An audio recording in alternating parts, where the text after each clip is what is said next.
Okay, since the video I filmed last week got corrupted and I couldn't post it, this is just gonna be like a big wrap-up video, I guess. It's gonna have 3 books, and I'm gonna talk a little bit about a TV show.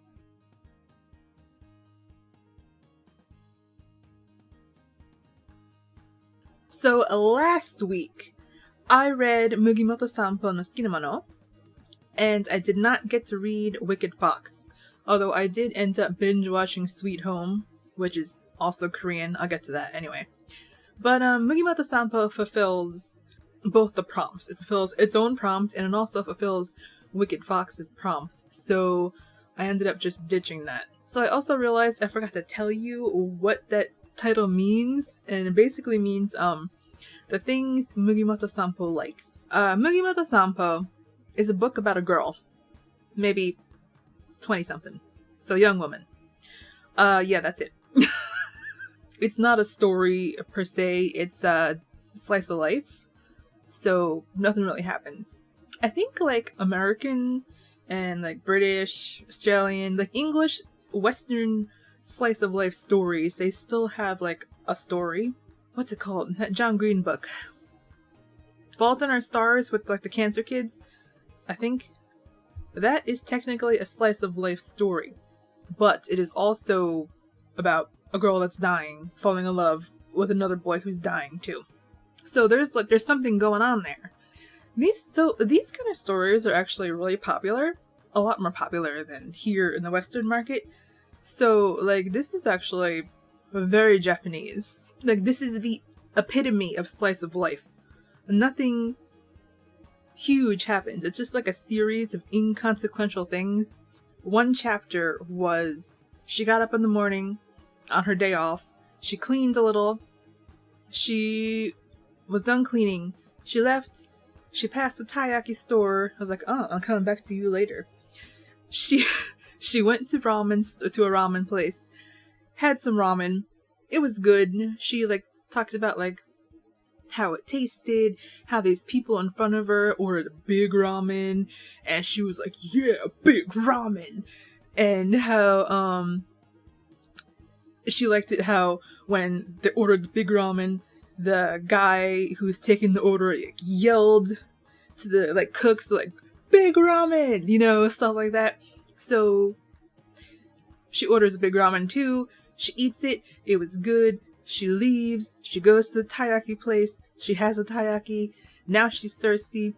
She goes to the convenience store. She throws away the taiyaki wrapper. She gets some tea. She goes home. She listens to the radio. She falls asleep. That's the chapter. If you handed that in to an American agent, it would get rejected. There's no way. You would never get that published. And yet, this is like a super popular story. I wouldn't say like massively popular, but it was popular enough that when I Googled a song that she was listening to and I went into the comments, people had like typed, oh, Mugimoto Sanpo, listen to this song. And I'm like, hey, you're here for the same reason I'm here. Like, it's popular enough for things like that to happen. So yeah, it is 100% character driven. It's all about the character. So who is the character? She's a librarian. She got a job at the library because she likes the smell. She is described by other people as like absent-minded, eats too much, clumsy, bunch of bad things. I think she might be bi. Maybe she's bi. I don't know. She mentions girlfriends like a lot. She talks about girlfriends a lot. And I know she definitely likes dudes because she had like a boyfriend, not kind of boyfriend, but weird situation going on. So she might be bi. I tried really hard trying to figure this out and I could not figure it out because I couldn't figure out if she was serious about the girlfriend thing or if it was a joke. I don't know if she wants a girlfriend. Does she want a girlfriend? Is she bi? Will we ever find that out? I don't know. I want to say she is, but I also familiar enough with Japanese media to not be able to say that confidently, because that is something that would be a joke. So there is something major that did actually happen in the book that approached like something we would consider like a plot point. Her old friend from college called her up and he was like, hey, I got transferred to your city and I'm moving here and moving there, and hey, let's go out and go to the aquarium, you know, blah blah blah. And she's like all for it, like, yeah man, I haven't seen you in a year, let's go, let's do this. And so they're at the aquarium and she's kind of like getting vibes from this because he's like looking at her, you know, like sneaking glances and like acting a little strange, and she's like, is he gonna confess to me? And like me, I was like, is he gonna confess to her? And they go to the orca show, and after the orca show they're just chilling out waiting for everyone to file out so they don't have to like climb over people to get out of the place. And he turns to her and he's like, I've been wanting to say something to you for a really long time. And she's like, oh, he's gonna confess. And I'm like, oh, he's gonna confess. Before he can, there's like a little kid tantrum happening, and like the mom yells at the kid. What happens is that mom yelling kind of triggers him into having a panic attack, and she has to like guide him out of the building and like sit him down, get him some water. And I'm like, oh, well, that kind of put the kibosh on that mood. But it's okay. She's dealing with it. He's calming down. You know, he's obviously has some issues here. And then he tells her what he was really going to tell her. He was not going to confess that he liked her. He was going to confess that he tried to kill himself. And he had called her up to hang out with her because he failed like his attempts, and he was like thinking of a new way to do it. But as he was doing that, he thought of her and he was like, okay, I should probably see her again. And that's what he wanted to tell her. This book just slapped me in the face. Not quite happy with how she responded, but the message in the end was okay. No, it was okay. Anyway, he's fine. Well, as fine as he can be. He's starting over and all that stuff. And, you know, he's a fictional person, so it didn't matter that she said something bad to him because he was never in danger. But it was still like, eee. So I guess in the end, it was a little funny. It was a little emotional at times, but, you know, ultimately had no story. But even so, I still kept on reading. I generally do not like reading slice of life stories like this. I just kind of get bored of them. But this one I actually kept reading. So, good for this one. It's not on Goodreads, so I can't give it a rating on Goodreads, but I think I'd give it like a 3. After this, I was supposed to read Wicked Fox, which I did not do. But I did watch Sweet Home. The show almost made me cry. Like, it was very emotional. I was not expecting that. Basically, it's this apartment building and like survivors in this apartment building where like all of a sudden, like overnight, people start turning into monsters and they're like battening down the hatches and hunkering down to survive. So there's a trailer for this show. I don't think it's there anymore, but it was there when I put it on my what was it? TBR for shows, whatever was that? To be watched, whatever. It wasn't like a real trailer. It was like one of those Netflix trailers where they just choose a random scene, like the first episode, and show you that. It's not anything put together. And the scene they chose is this young girl. She's waiting for the elevator, and this woman comes strolling with, a stroller. And she's talking about the baby. Oh, she's 1 year old. And the young woman, like, looks down to, like, say hi to the baby, and there's no baby there. So she's like, that's nice. So she's freaking out. She doesn't want to get in the elevator with the woman. She lies, and she's like, I actually left something in my room. You go on ahead, blah, blah, blah. And she's standing there, like, after the elevator's closed. She's like, what was wrong with her? And that's where the trailer stopped. It should not have stopped there. After she says that, this other guy comes walking up and he's like, she's actually really nice. And like, she lost her baby a year ago. And he drops this boss freaking line, man.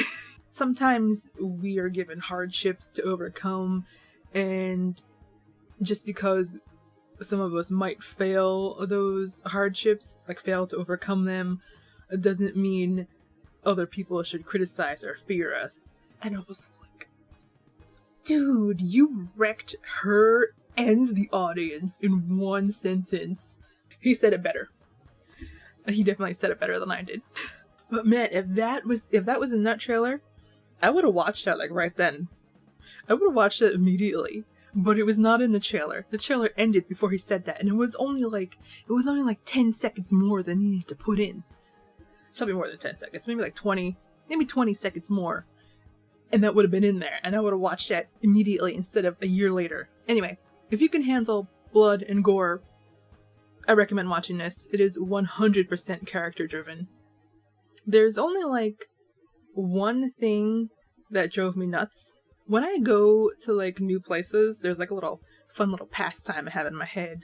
I just think like, how would we guard this place to keep zombies out? Every time I go in somewhere new, I like have fun thinking that like, okay, there's a lot of windows here. There's probably too many windows to board up. So is there like a staircase we can block off and like we could exist on the second floor? You know, things like that. If you do that, the show would drive you insane. Because there is no way they would have kept the monsters out.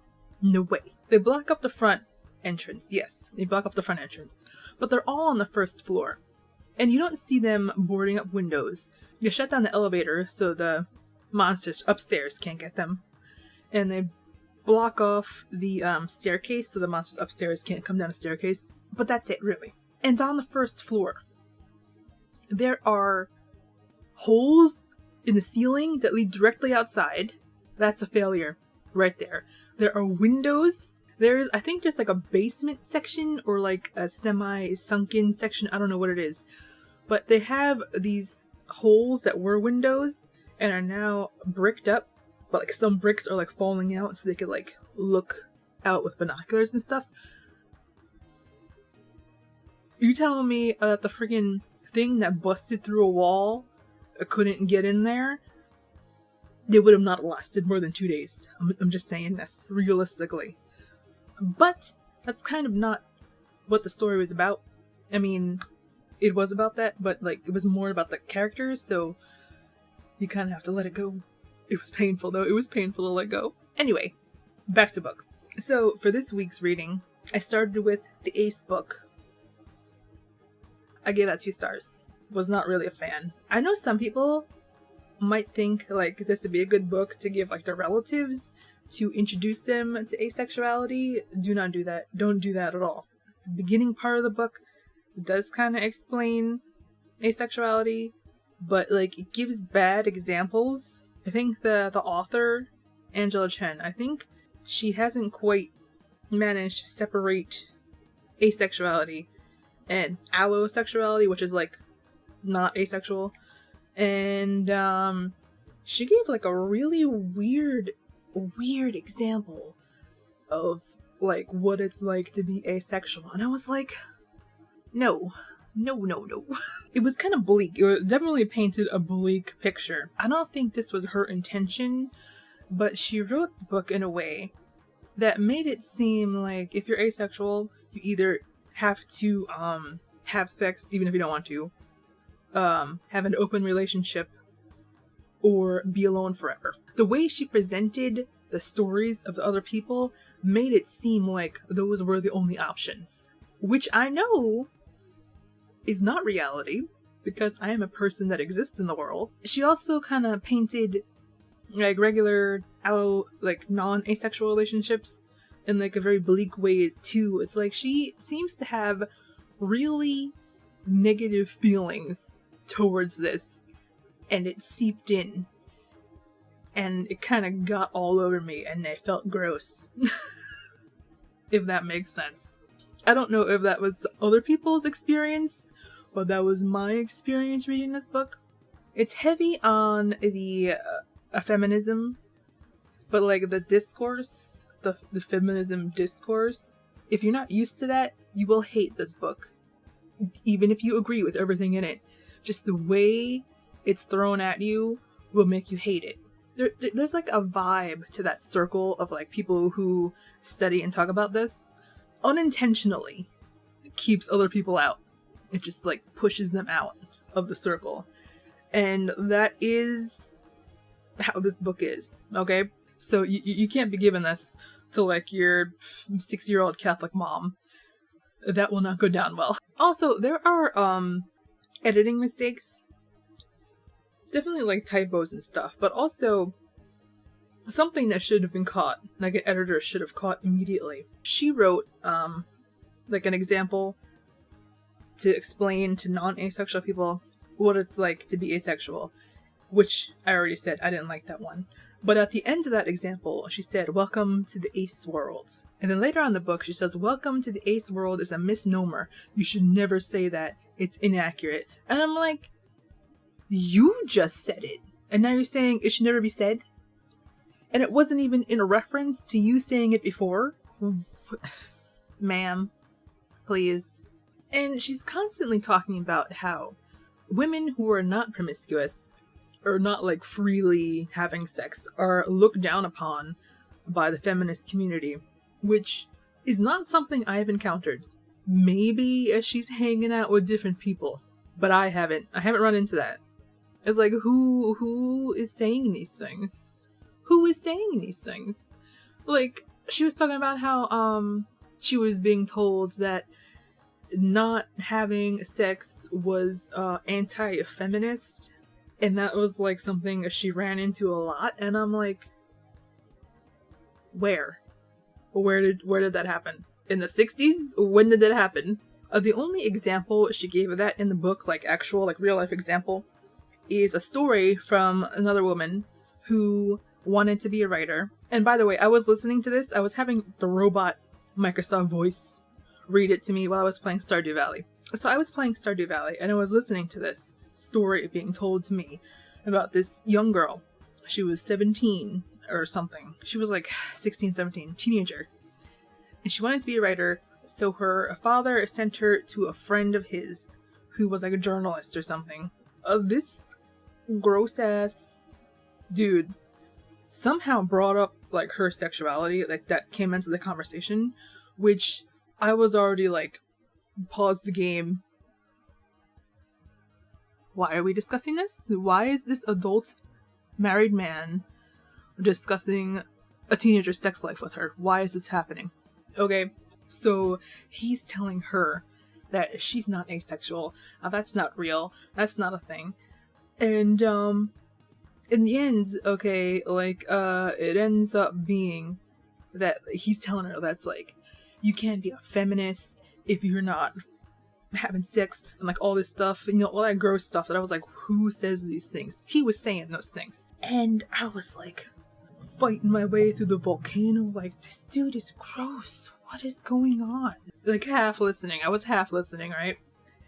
And then all of a sudden it says that he was saying all these things because he was in love with her.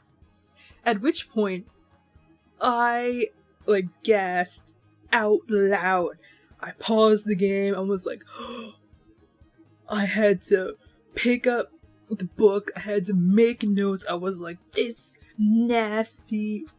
And after she turned him down, he cut her off.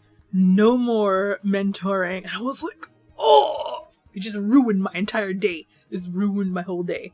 People are nasty. People are so nasty. So anyway, I think there were some okay points that were made. She didn't really go into certain things that well. I don't think she did a good job with the aromanticism. Reiterate again that her outlook is very bleak with the relationship options for asexual people. Very depressing. Not a fan.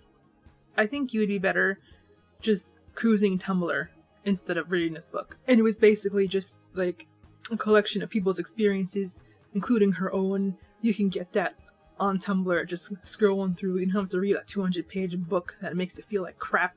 Oh, I forgot to show the book covers. I forgot I could do that. So yeah, would not recommend this book really. It was kind of condescending to people who are not asexual, and I think it was not, like, the concepts were not described well enough for someone who doesn't know what these things are already to understand. And if you already know what these things are, there's no reason to read this book. So this is a 2-star book. Sorry, Angela. Very sorry, Angela. I know that the options are very low as far as asexual literature is concerned, and there are some people who will be very, who have a lot of feelings about this book because it's like one of the only books. But even so, I could have lived without this one. I feel like I would have been better off not reading this. It, like, made me feel like crap. Hey, you.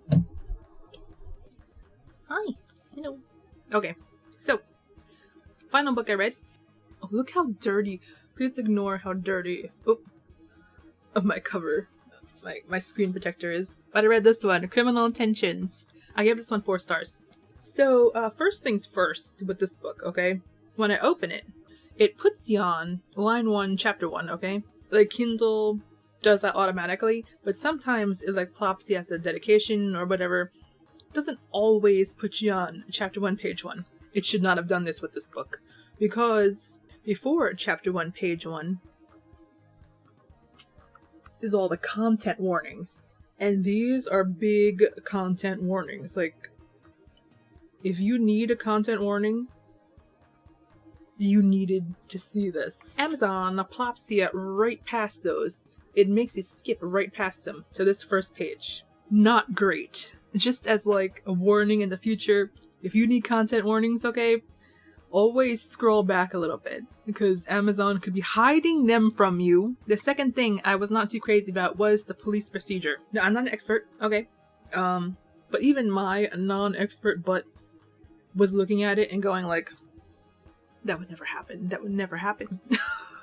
So most of that, however, is like the standard. It's a standard for fiction. It's wrong, but it's also not wrong because that's how it's supposed to be in fiction. So I looked past that. It makes sense, okay? There were some things where I was like, no. So right off the bat, we got the 2 detectives at the murder scene. Standard, standard thing. They go in, they put on some gloves, they're examining the body, blah, blah, blah. Normally, that would not happen. They would have to get in, like, these clean suits. They could only be able to step on these, like, they put these, like, plastic things on the ground. Excuse me, ma'am. They put these plastic things on the grounds, like little stepping stones, and you could only step on those, okay? So you don't disturb the crime scene at all. And you're not allowed to, like, move things around or take anything, blah, blah, blah. That's okay. Okay?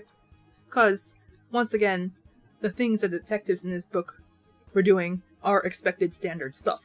Even though not accurate. Okay? But then, what I could not ignore, okay? The one detective, he's like touching bloody stuff on the body. He's like moving around his face, like looking, blah, blah, blah. And then after that, he gets up, he takes his gloves off. Okay? Balls it up. And puts it in his pocket. That's nasty. That is so nasty. Why did you do that? He puts it in his pocket and then gets in the car. So he's driving around with, like, freaking biohazards in his pocket. Listen, there were freaking descriptions of, like, bloody stumps and, like, limbs arranged in, like, freaking ritualistic patterns and stuff. And that the glove thing was the thing in the book that grossed me out the most. Why'd you do that to me? Cole McCade, I'm looking at you. Why did you do that to me? Anyway, let's talk about the book. So our 2 main characters are Malcolm Kalafi and Sungjae Yoon. So Sungjae just transferred from the LAPD to Baltimore, where we are right now. And I was like, ooh, that's a rough police department. Interestingly enough, though, that is addressed.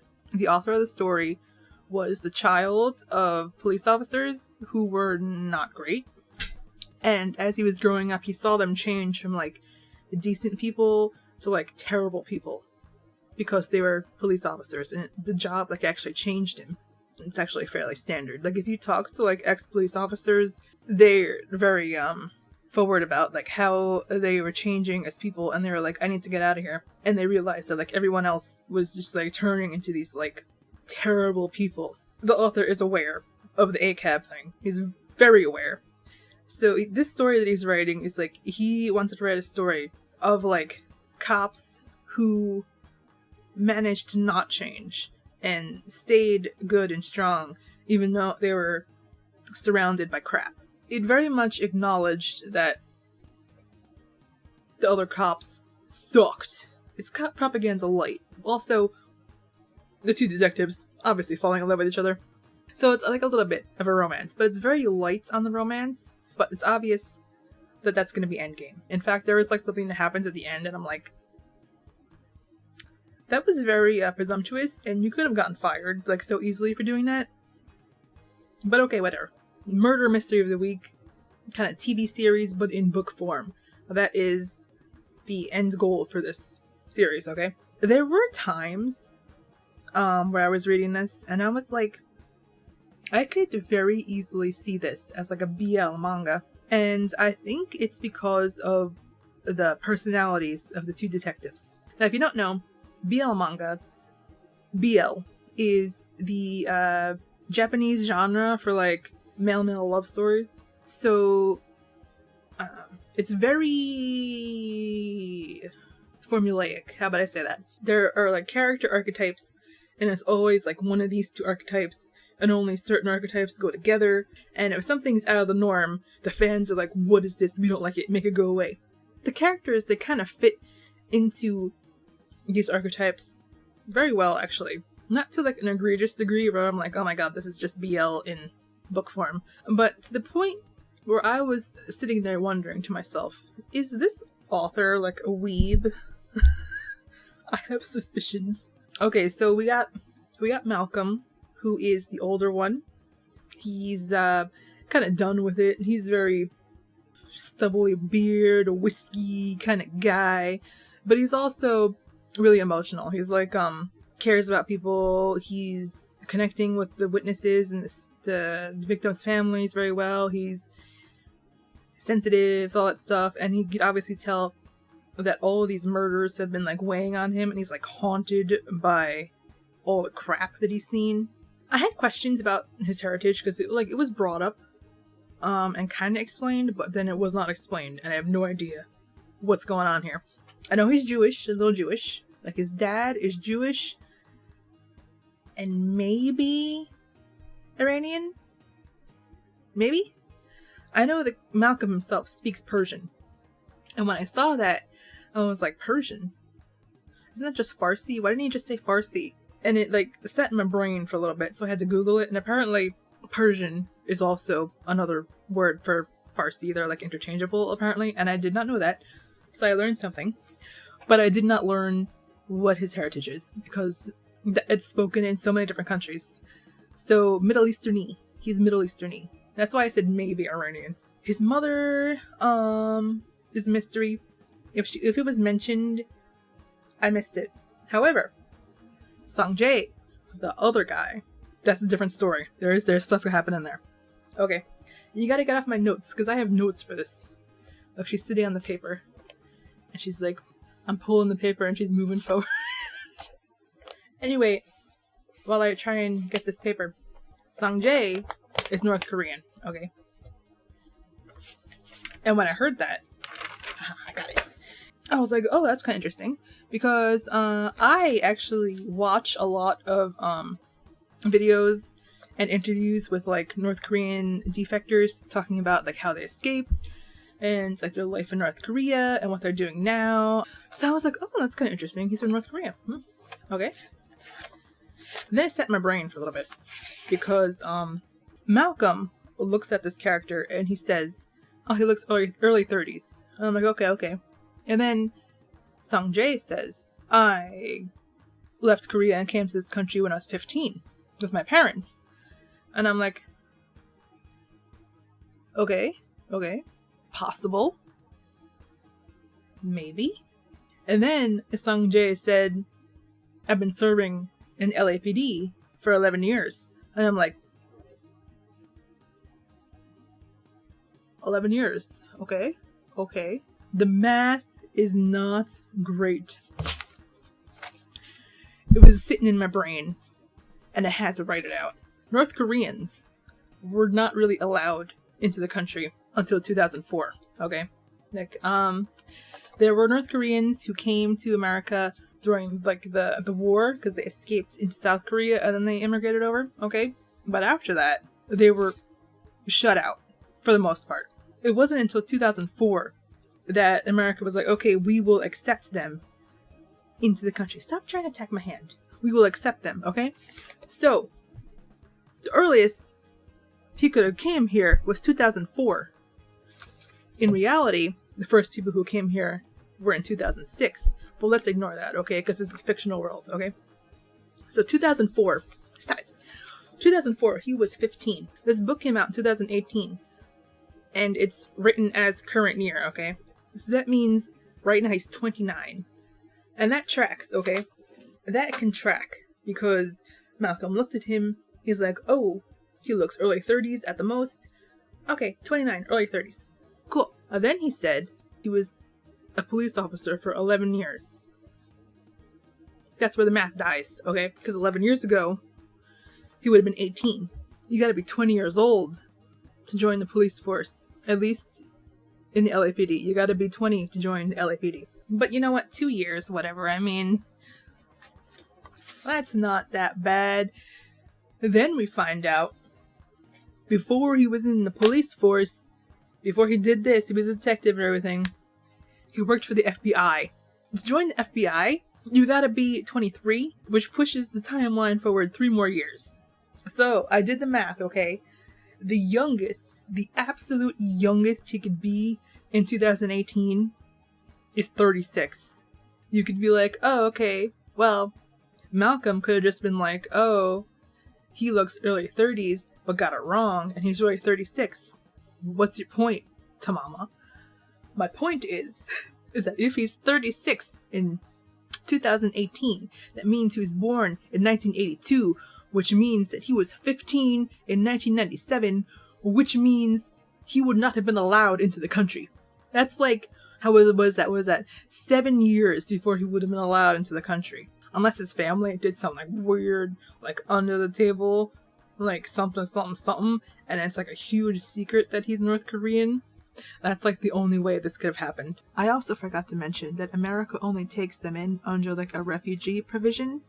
So if his family had like stopped in South Korea and stayed there for 7 years before coming over, they would not have been allowed in anyway, because they wouldn't have been refugees anymore. I don't know why, but there was one sentence in this book that made me look. I had been passively absorbing these numbers. Kind of like, okay, yeah, whatever. Math's probably just a little off, blah, blah, blah. And then Sung Jae said he's from Pyongyang. I don't know why that sentence made me go, hold up, I need to figure this out. I don't know why. I guess maybe I was like, the author picked that city. Why didn't he pick another city? Why is he from that city? Like, I don't know, something lined up in my brain. I was like, I gotta figure this out. So, basically, I guess what the point I'm trying to make here is that the author does not know about the friggin', what's it called? I looked it up before. What's it called again? Yeah, the North Korean Human Rights Act of 2004. That's just me going off on a tangent.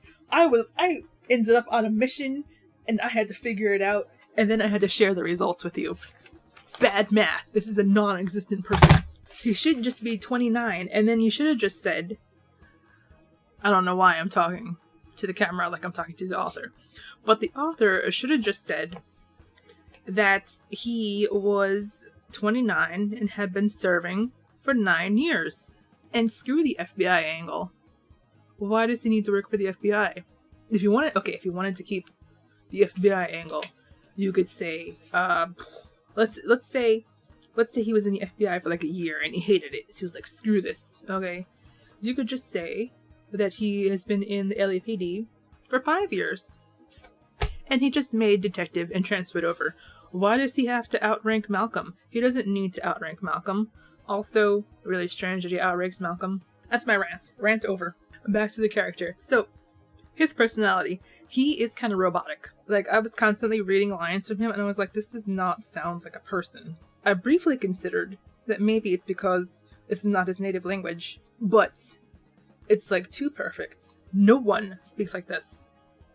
You wouldn't even really see this in a textbook. It's like very dun dun dun dun dun dun. Like a robot spit this out. Like, this is not a progression. Like, you don't typically see people learning English and then speaking it so precisely. Like, if they're at the point where they could speak it incredibly precisely with 0 errors, they're at the point where it sounds more natural, okay? It's weird. It is a little weird. I know I'm picking that apart a little too much. I'm thinking too much about this, but it's stuck in my brain and I had to talk about it. Anyway, he's very robotic. He is like very obviously cast as the opposite of Malcolm. Like, Malcolm takes his coffee, black, a little bit of sugar. Forget Sungjae hates coffee, but he drinks it anyway, so he like drowns it in cream and sugar, try to like get the coffee taste out. He's like very cool and collected, does everything by the books. Malcolm's like, yeah, let that kid get away with that weed, I don't care, let's go, let's get out, come on, let's go. So we got like by the books dude. Although I have to mention that Mr. By the Books dude was a guy who stuck the gloves in his pocket, so he's nasty. We got by the books dude and not by the books dude. We got some clashing going on. I think that's like most of the appeal here for the characters. The murder mystery, which I have not talked about at all, it was actually pretty good. I have to say it was pretty good. Ignoring all of the glaring police errors and like the things that like should not have been done, like Mr. By the Books man takes out his phone and takes a picture of a body, and I'm like, dude, you just lost your phone. You have to surrender that phone now. What are you doing? They kept on showing this mutilated body to like the friends of the person and like the ex-boyfriend. I'm like, why are you doing this? Just, okay, can you at least zoom in on the face? So why you gotta show like the blood and stuff? Like, what are you doing to these people? They even showed it to like his parents. I'm like, why? The guy, he showed it to the father. He was like, look, is this your son? Okay. And it's like, why did you do that? Why did you do that? Why don't you just zoom in on his face? Why didn't you give him the ID that he found on the body? Okay.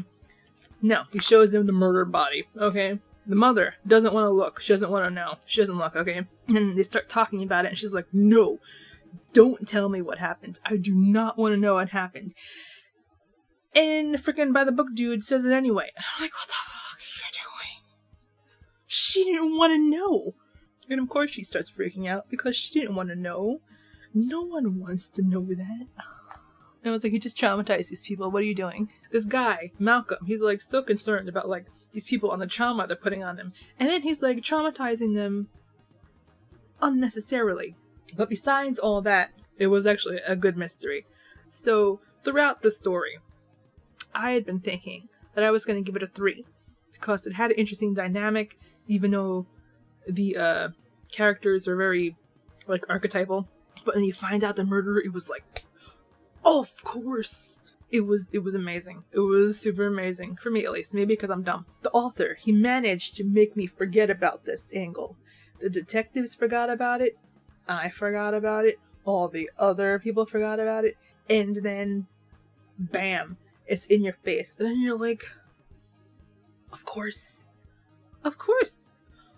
I even made a note when it pops up in the beginning. Even though I did that, I completely forgot about that angle. Didn't even consider that angle at all. And bam, right in your face. That got bumped right up to 4 stars instantaneously. I was thinking to myself as I was reading that, oh, you're getting that 4 star. What really kept it from 5 stars was the descriptions. The way the author describes things is like, you make it unique. But what he did, he was like, he reached a little too far to make it unique. and it turned into something weird. And it was like right in my face every time that happened. Every once in a while, like a jump scare waiting to get you. The police procedures brought it down a little. I was very lenient with that. And then also, there was like a very short section somewhere in the middle where I felt really tempted to just skip a few pages, but I didn't. All those things combined, though, kind of brought it down to that 4-star experience. So otherwise, a good read. Although honestly, when I hit the second chapter, I was briefly worried that I had accidentally picked up an erotica, but it is not. It may turn into one later on, but right now it's not. And this guy, he's like pumping out like one a month. He's really churning them out. There's a Q&A in the back. 13 actual novels per season. Not novellas, not chapters. 50 to 70,000 word novels. You're kidding. And you're releasing one per month? Answer, yep. Question, how? Answer, I have issues. Oh jeez. You know what? Maybe. That's a lot of work.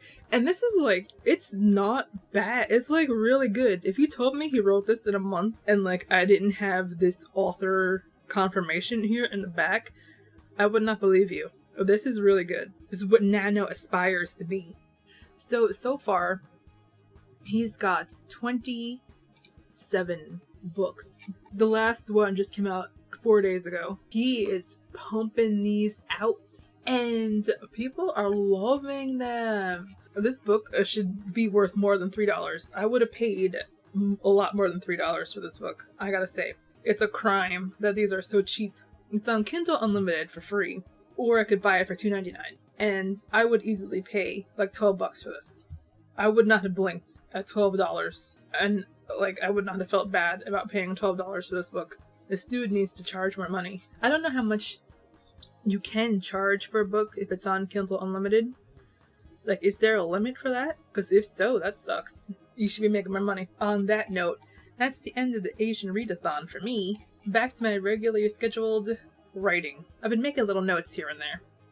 But otherwise, I've not been writing at all this month. I've been playing games and reading books, and then freaking out because I have not finished reading the book on time, and I need to like speed read a book in one night so I can film a video the next morning. Anyway, happy readathon. I'll see you next week with something. Maybe I won't, because next week I am gonna be babysitting, dog sitting actually, in a different house, and I won't have access to any of my editing materials. Who knows? Maybe I'll see you next week, maybe I won't. Bye. Come on, Kalani. You laying down? Are you oop. Oh. Okay.